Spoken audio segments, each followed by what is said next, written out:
Bismillahirrahmanirrahim. Assalamualaikum warahmatullahi wabarakatuh. Alhamdulillah wassalatu wassalamu ala rasulillah wa ala alihi wa sahbihi wa mawalah. Teman-teman yang dimuliakan Allah subhanahu wa ta'ala, beberapa tahun yang lalu ada isu heboh yang mengatakan bahwa Al-Quran itu sudah dirubah. Sudah ada yang mencoba untuk mengubah isi Al-Quran gitu ya. Nah, kemudian dimunculkanlah ada mushaf Al-Quran.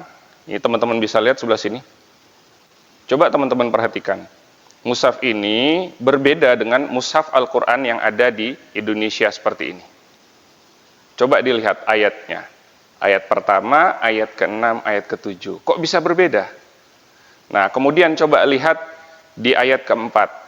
Mohon maaf ya, ini beda ya. Kalau di kita ayat ke-4, ya. Tapi kalau di sini ayat ke-3 yang sebelah sini.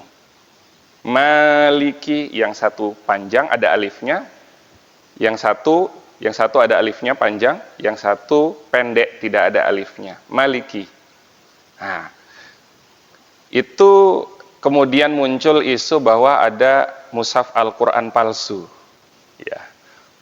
Padahal ternyata kemudian diklarifikasi oleh Kementerian Agama itu sebenarnya bukan palsu. Tapi kok bisa beda? Gitu.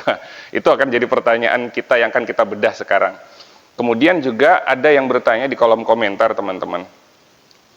Ketika saya sampaikan ihdinas sirata itu shad, tapi bisa ada yang membaca ihdinas sirata pakai sin. Ada yang berkomentar begini. Tapi kan di Al-Qur'an kita bukan tidak pakai kata kita. Tapi kan dalam Al-Qur'an pakai shad gitu ya. Tapi kan dalam Al-Qur'an pakai shad. Betul teman-teman, Al-Quran yang ada di kita itu pakai shad, betul. Tapi ternyata ada Al-Quran lain yang pakai sin, cuma tidak beredar di Indonesia. Loh kok bisa berbeda? Nah teman-teman, ternyata Rasul Shallallahu Alaihi Wasallam itu mengajarkan tidak hanya satu jenis bacaan Al-Quran, tapi ada beberapa macam bacaan Al-Quran.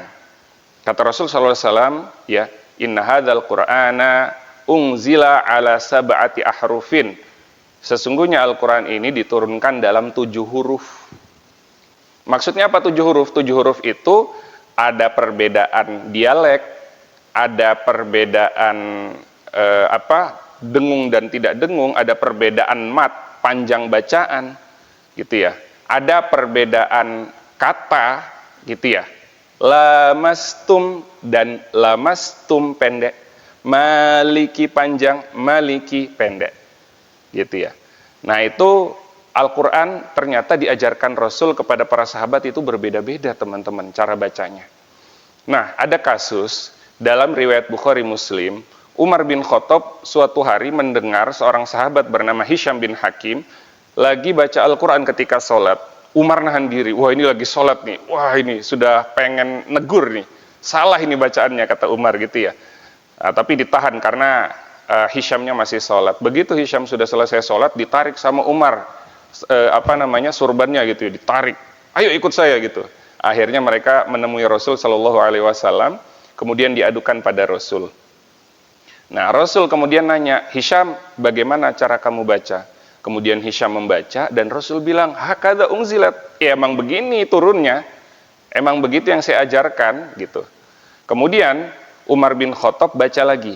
Tapi bacaan saya begini wahai Rasul. Umar baca, kemudian Nabi bilang, wa hakadha unzilat, begini juga diturunkan, gitu. Jadi ternyata Rasul tidak mengajarkan satu bacaan saja kepada para sahabat, tapi ada beberapa bacaan. Ada berapa jumlahnya? Ini tidak ada hubungan dengan hadis yang tadi ya teman-teman. Jadi jumlahnya itu ada yang mengatakan 7, ada yang mengatakan 10. Gitu. Yang kemudian ini diwakilkan oleh para imam qiraat, ya. Muncullah namanya qiraat asyroh mutawatiroh, qiraat 10 yang mutawatir. Apa itu mutawatir? Mutawatir itu banyak yang meriwayatkan dan semua riwayatnya sama. Artinya apa teman-teman? Kalau ada seorang seluruh dunia mengatakan 1 tambah 1 sama dengan 2, berarti memang 1 tambah 1 sama dengan 2. Faktanya begitu, gitu ya teman-teman. Nah, dalam model seleksi validitas informasi, ya, mutawatir itu level yang sudah dipastikan kebenarannya, gitu ya. Nah, jadi 10 qiraat ini semuanya diriwayatkan dan dipastikan berasal dari Rasul Shallallahu Alaihi Wasallam. Yang kemudian kita kenal 10 imam kiroat. Kiroat kita Asim, ya, beliau dari Irak, Nafi' dari Madinah, kemudian Ibnu Katsir dari Mekah, ada Abu Amr dari Basrah, Irak juga, ada Ibnu Amir dari Syam, ada Hamzah, ada Kisai dari Irak dua-duanya, kemudian ada Khalaf, ada Abu Ja'far kalau tidak salah, kemudian satu lagi Yakub kalau tidak salah. Nah, nanti 10-10-nya ini akan saya cantumkan di deskripsi teman-teman ya. Silakan teman-teman baca. Nah, kembali bahwa ada 10 kiroat yang mutawatirah. Nah, lalu apa perbedaan kiroat-kiroat itu seperti apa? Ya, kita tidak bisa jelaskan satu persatu karena banyak ya teman-teman perbedaannya. Tapi kita akan sampling dalam surat Al-Fatihah. Karena kemarin kita bahas surat Al-Fatihah. Nah, ini saya cuplikan sebuah buku namanya Ilmu Qiraat 10 yang ditulis oleh Kiai Muhsin Salim. Kebetulan beliau ini adalah guru kami, guru qiraat kami ketika di Magister PTIQ ya, Perguruan Tinggi Ilmu Al-Quran, sekarang sudah jadi universitas. Nah, Kiai Muhsin Salim ini ya menulis buku Qiraat 10 ini. Di sana diajarkan oleh beliau dasar-dasar ilmu qiraat, kemudian juga beliau menerangkan perbedaan-perbedaan bacaan kata demi kata. Jadi yang dibahas oleh beliau adalah ketika terjadi perbedaan, maka beliau bahas perbedaan itu. Kalau tidak ada perbedaan, maka di skip gitu ya. Nah, ini sebagai contoh dalam surat Al-Fatihah. Kita tidak akan bahas banyak, tapi beberapa saja. Yang pertama ini, teman-teman, Maliki bisa dilihat. Kemudian kata Sirata, gitu ya. Nah, jadi saya bacakan dulu. Asim, Kisai, Yakub, dan Khalaf, ya 4 imam kiroat itu membaca panjang. Maliki yaumiddin. Sedangkan 6 sisanya, ya itu bisa teman-teman lihat Ibnu Katsir, Abu Amr, Ibnu Amir, Nafi, kemudian satu lagi siapa berarti ini? Abu Ja'far ya berarti kalau tidak salah. Nah, itu bacanya pendek. Maliki yaumiddin, gitu ya. Ini teman-teman jangan tanya, yang benar yang mana? Semua benar, karena semua dari Rasul SAW. Ini kadang-kadang kalau ada perbedaan, orang ada yang iseng nanya, yang paling benar yang mana? Yang paling sahih yang mana? Gitu ya. Ini tidak pakai sahih-sahihan kalau sudah disebut qiraat mutawatir, artinya semua dari Rasul. Dan itu opsional kita memilihnya. Seperti itu ya teman-teman. Nah, bagi kita orang Indonesia memang paling mudah itu qiraat Hafs riwayat Asim. Yang paling mudah saja ya, kita tajwidnya itu belum ditekuni dengan sangat gitu ya, belum dipegang erat, apalagi untuk qiraat-qiraat yang lain. Nah, gitu teman-teman. Nah, itu. Yang pertama Maliki panjang, ada yang baca Maliki pendek. Tapi kita tidak boleh baca pendek kalau kita tidak baca sepaket dengan qiraatnya teman-teman ya. Gitu. Nah, kemudian yang kedua as-sirata dan sirata. Gitu ya. Huruf shad. Nah, di sini disebutkan Kumbul dan Ruwais. Periwayat dari imam qiraat. Nanti teman-teman bisa lihat di deskripsi, Kumbul dan Ruwais ini periwayat dari qiraat siapa, gitu ya.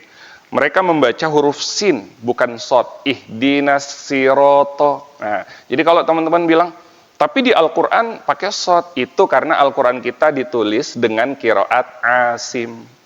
Tapi ketika kita keluar negeri, ya, kita cari qiraat yang berbeda, nanti ada yang menulis ihdinas sirata pakai sin. Ada lagi yang membaca ya qiraat Hamzah itu pakai semizai ismam gitu ya. Ihdinas siratal mustaqim gitu. Berbeda lagi. Nah, itu perbedaan qiraat ya teman-teman. Jadi semuanya itu berasal dari Rasul sallallahu alaihi wasallam. Nah, seperti itu. Kemudian dikata alaihim. Nah, ini contoh terakhir ya. Alaihim, Hamzah dan Yakub membaca hak dengan baris dhammah alaihum gitu. Alaihum, baik pada saat disambung maupun ketika berhenti. Siratal ladzina an'amta alaihum atau siratal ladzina an'amta alaihum ghairil maghdubi. Nah, gitu. Itu mereka baca dengan hum, bukan him. Sedangkan sisanya pakai him, ghairil maghdubi alaihim gitu ya. Nah, kemudian Ibnu Katsir dan Abu Ja'far membaca dengan mim jamak. Ya, membaca mim jamak dengan silah, mohon maaf. Jadi bukan alaihim, tapi alaihimu. Nah, gitu.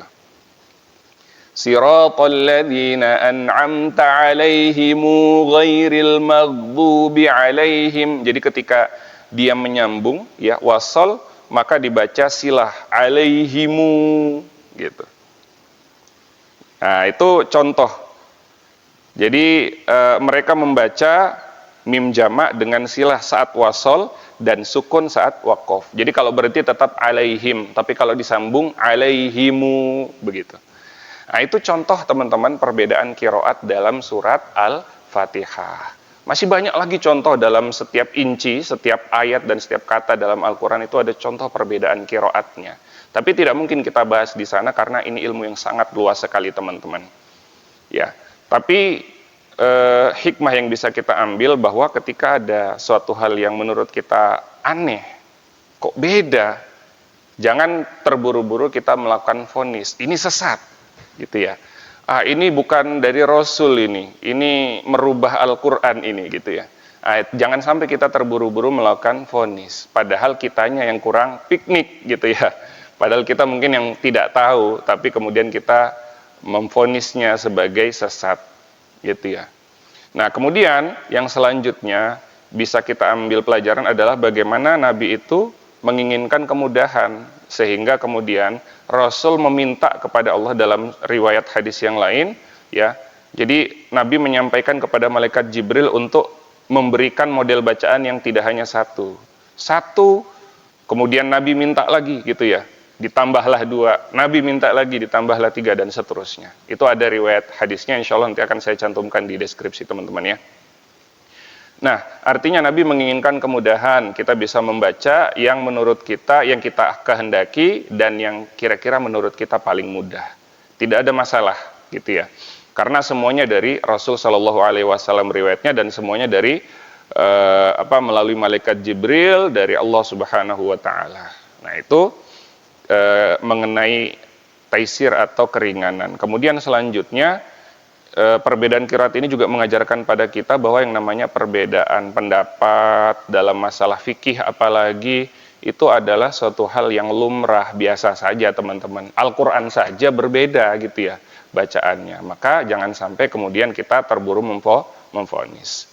Nah, sebagai contoh lamastum yang tadi, lamastum artinya itu berhubungan suami istri, lamastum pendek itu artinya menyentuh. Ada yang mengatakan menyentuh perempuan batal, ada yang mengatakan menyentuh kalau tidak pakai syahwat tidak batal gitu ya. Nah, itu contoh perbedaan pendapat di antara para ulama disebabkan perbedaan ini. Maka mari kita bertoleransi. Terima kasih teman-teman. Assalamualaikum.